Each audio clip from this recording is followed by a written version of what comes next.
period of play, yeah, I get to tell you I told you so. Told you the Oilers are going to suck. And if you're coming to me for answers as to why the Oilers suck, go watch the entire capture gallery.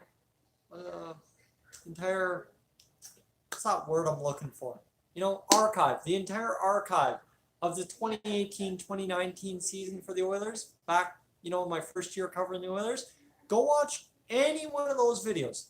Any one of those videos in which I did a game recap after the Oilers lost, and that perfectly sums up that first period. All right, I don't even have, straight up, I don't have to say anything. I don't have to say a dang thing right here about this first period, because A, I told you that this was going to happen in the pregame. B, I've gone over everything that happened in the first period a million times over. I don't have to go over it again, because it is unfortunate to me that this somehow keeps happening.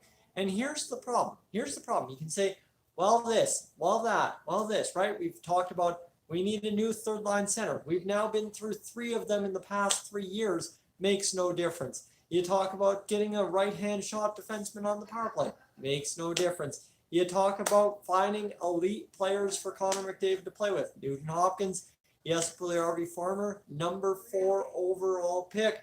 Makes no difference. You talk about a balanced lineup. Makes no difference. You talk about goaltending. Well, I'm sorry. You know what? We committed to Mikko Koskinen. That's a Peter Chiarelli thing. We still can't fix that ourselves. Nobody's willing to take Koskinen out here for free. Well, guess what? Dang, that's what it is. And you love him or hate him. I love Koskinen. I'm not sitting here pretending he's something he's not. Yeah, bad goal in the first period, but where do we see that every other night? Mike Smith. 2 goals, well, backdoor tippity tap just after the power play expired by William Nylander. Where have we seen that? We've seen that all year. Somebody absolutely forgetting about a man open somewhere, and the puck goes in on the Oilers. So, what are you supposed to say, right? It's frustrating, because I don't have to say anything to tell you exactly what happened in that first period. And normally I have to sit here and explain things to people because they don't get it. Sorry, there is nothing I can explain about that first period that nobody as an Oilers fan doesn't get. That's the frustrating part here, okay? I told you that this was going to be a loss. And the problem is I'm still frustrated by it, because the Oilers, at the same time as doing the same things that always doom them, yet again invent ways to lose hockey games. What do I mean by that? Well, look at those chances, that Draisaitl chance, okay? That Draisaitl chance with Dominic Cahoon. All he has to do is shoot the puck there. All he has to do is shoot the puck, and guess what?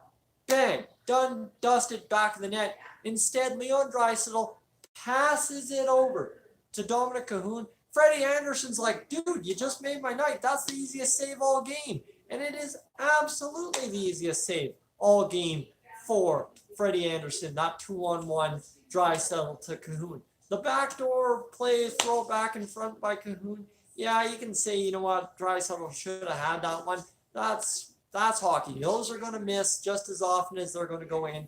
And that's fine. I'm not upset by that. It is what it is. But that first play, it shouldn't have even happened anyway. It shouldn't have even happened, because he shouldn't have passed it off to begin with. So it really is frustrating.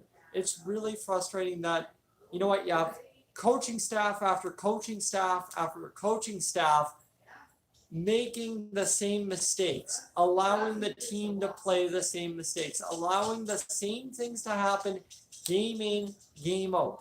And it's just frustrating, right? That's all I can say.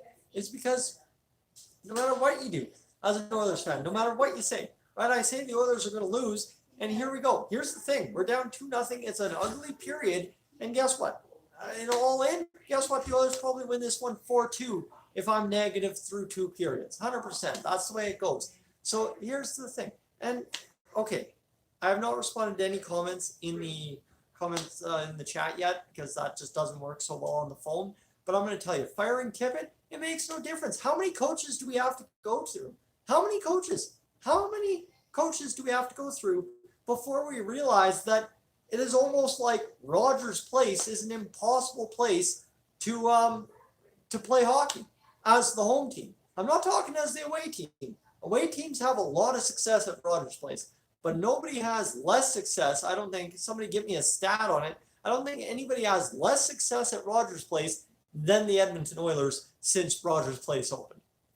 Take the win percentages of everybody else in the league at Rogers Place as opposed to the Oilers at Rogers Place, and it's either dead even or it is skewed in the away team's favor. It seems that way. I mean, it's heavily skewed in the Leafs' favor. They've won all 4 visits. They've won all 4 visits to Rogers Place. Okay. All right. Frustrating, right? And see, thing is, guys, I stay positive as long as you can stay positive. You lose this game, you're down 3 games, 10 games, 9 games into the season? That's cause for concern. Being 1-3 to start the season, that's not cause for concern. Oh, you can say, well, it's not looking good. When does anything ever look good in Oilers land? We could be winning 7-2, and people would say one bad shift in the defensive zone looked bad, and things don't look good anymore. It's the way it goes in Oilers land, all right? And that's kind of what I was getting with the point in the pregame, is simply empathy for the other side. I get it. The Oilers have burnt so many people so many times over. I could never imagine in a million years betting on this hockey team. It would be a joke to me. You would literally have to go out there like I did tonight and say it's guaranteed loss, bet Toronto every time. But guess what? As I say right now, guess what the Oilers will probably do? If I'm saying the Oilers are going to guaranteed lose this one, they'll probably go out here and win it 4-2, and that is just the way it goes. So that's the frustrating part. I'm the guy that 38 of you are looking at right now to break down what's going right, what's going wrong in the game for the Oilers. And I'm going to tell you it's the same old story, but at the same rate, how long can I tell you that? How long can I tell you that until you don't want to listen anymore? It's the same as for the first 7 games of the season. The Oilers are going to win if they do this. Nobody wanted to listen to that anymore, so here I am on the polar opposite scale of this spectrum saying, here's what we got to do to lose. Seriously, I'm betting on them to lose because they need to lose, because that's what I said now. You see what I get? It is complete freaking madness. And that's the fun part about this, is if you guys don't know, I'm a basket case at best, and the Oilers losing is not good for anyone. We're not pretending that the Oilers losing is good for anyone, but I'm sorry, losing weighs on a guy. And the expectation of losing has destroyed a lot of people in my time here on YouTube. It's just seeing people have their days ruined by the Oilers. That is absolutely unfortunate. So, Zachy, that's actually the first dono on this new format. Appreciate that. I did not know I could actually get donations on this format. Appreciate that, Zachy. Let me read the comment. Don't make it. We'll make it one day. One day when. Right? One day when. Also, I don't know if you guys noticed, I shaved down and just going with the stash right now. I'm looking rather terrible, but my goodness. Just take a breath. I mean, what do? Do you take it with a grain of salt and you just hopefully have the Oilers do something here in this second period and hope it gets better? But, I mean, we hoped it got better in that third period against Winnipeg. Done and dusted. That was it. So what do you do? What do you do, right? It's no matter what aspect you come from as an Oilers fan, whether you're this team sucks every single year because it's not the 80s Oilers, this team sucks because they don't work hard, this team that sucks because of this, or this team's going to be good because they've got Connor McDavid and Leon Draisaitl. Well, here's the problem.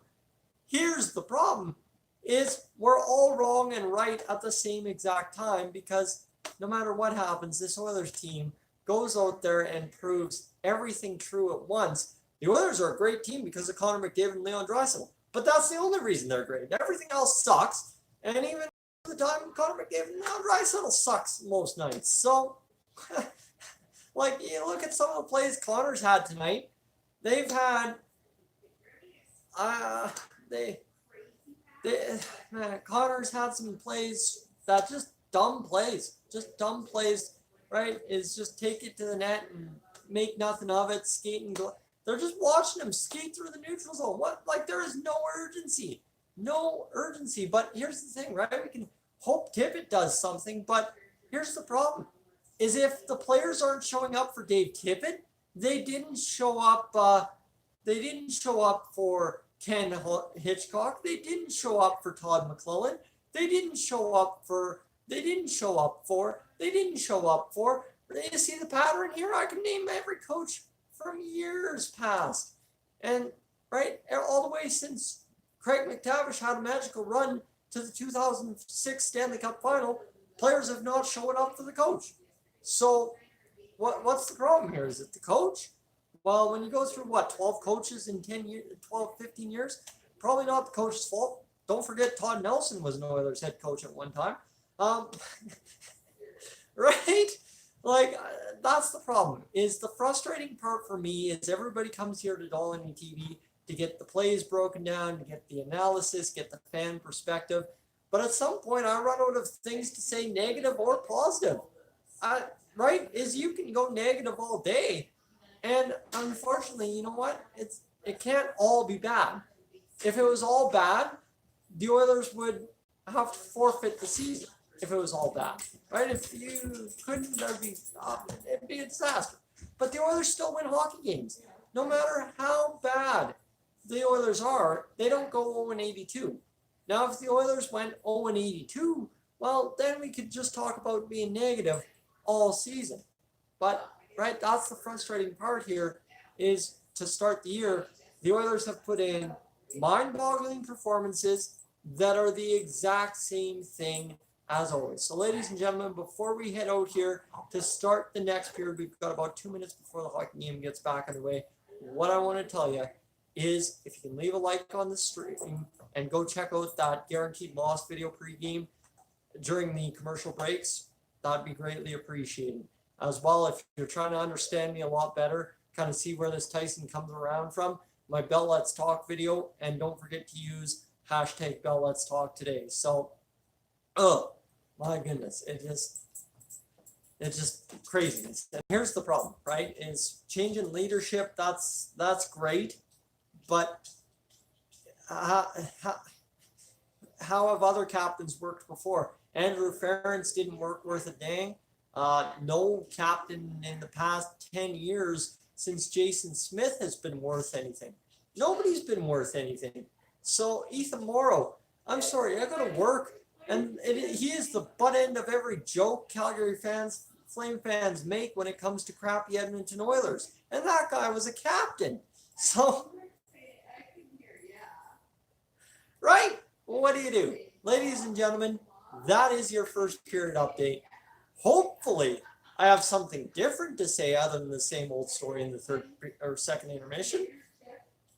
I don't know, but I can tell you there will be no game review either way. I will hold myself to that. I did no game review after a loss the other night, so if there's a win tonight, no game review as well, because I value my sleep. I told you that in the pregame, and we'll talk after. Zachy, thank you so much for the donation. And Brett, I'm not saying Morrow is bad. He's just, right? It just does not work. But I'm going to head out. I'm going to go use the washroom, and we're going to get ready for that second period of hockey. Guys, thanks for tuning in. Tyson Dolan TV up on out of here.